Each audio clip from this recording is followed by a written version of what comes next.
Hello friend, এই দেখুন আজকে আবার একটা নতুন রেসিপি নিয়ে চলে এসেছি। এই যে বড়ি, হচ্ছে পালং শাক। এই যে এর মধ্যে আছে বেগুন, শিম, আলু আর এই যে বড়ি। এর একটা মিক্স সবজি বানাবো, ঠিক আছে? তো প্রথমে কড়াইতে তেল দিয়ে দিয়েছি, এখন আমি বড়িগুলো ভেজে নেবো। বড়ি ভাজা হয়ে গেছে, এখন আমি এগুলো তুলে দিচ্ছি। এবার আমি ফোড়নে দিচ্ছি এই যে শুকনো লঙ্কা,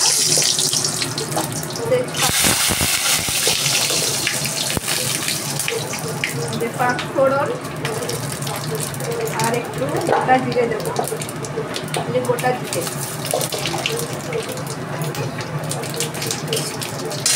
এবার পেঁয়াজ,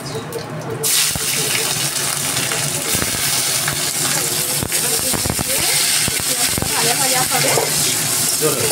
হ্যাঁ, এই দেখুন পেঁয়াজটা ভাজা ভাজা হয়ে গেছে। এবার আমি আলু, বেগুন ও শিমটা দিয়ে দেবো। আলু, বেগুন, শিমটা দিয়ে ভালো করে এটা কষাতে থাকবো যাতে ভাজা ভাজা হয়ে যায় সবজিগুলো। এই দেখুন সবজিটা অনেক ভাজা ভাজা হয়ে গেছে মোটামুটি। এবার আমি কয়েকটা কাঁচা লঙ্কা কয়েকটা চিড়ে দিয়ে দিচ্ছি। এবার পরিমাণ মতো একটু হলুদ দিয়ে দেবো। এবার লবণ দিয়ে দিলাম, জিরে গুঁড়ো অল্প দিয়ে দিলাম, জিরে গুঁড়োটা দিয়ে দিয়েছি। এবার আমি নাড়াবো এটা ভালো করে। এই দেখুন সবজিটা ভাজা ভাজা হয়ে গেছে খুব ভালোভাবে। এবার আমি পালং শাকটা দিয়ে দেবো। ওই যে পালং শাকটা দিয়ে আর জল দেবো, পালং শাক থেকে অনেক জল থাকবে, তো ওই জলের মধ্যে এই সবজিটা রান্না হয়ে যাবে। পালং শাকটা দিয়ে একটু নাড়াচাড়া করে আমি ঢাকনা দিয়ে দেবো। এদের সবজিটা দিয়ে নাড়াচাড়া করে নিয়েছি ভালোভাবে। এবার আমি ঢাকনা দিয়ে দেবো, জল দেবো না, এই ঢাকনা দিয়ে দেবো, হতে থাকবে।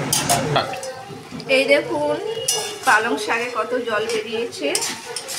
তো ঢাকনাটা খোলার পরে এত জল বেরিয়েছে, অনেকটা হয়েও গেছে সবজিটা।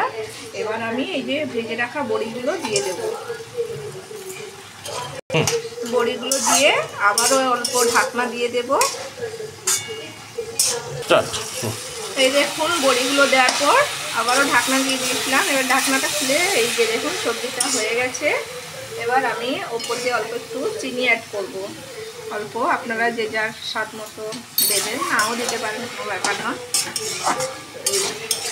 পালং শাক, আলু, বেগুন, শিম সবজি রেডি। তো কেমন লাগলো আপনাদের ভিডিওটা প্লিজ কমেন্ট করে জানাবেন। বাই।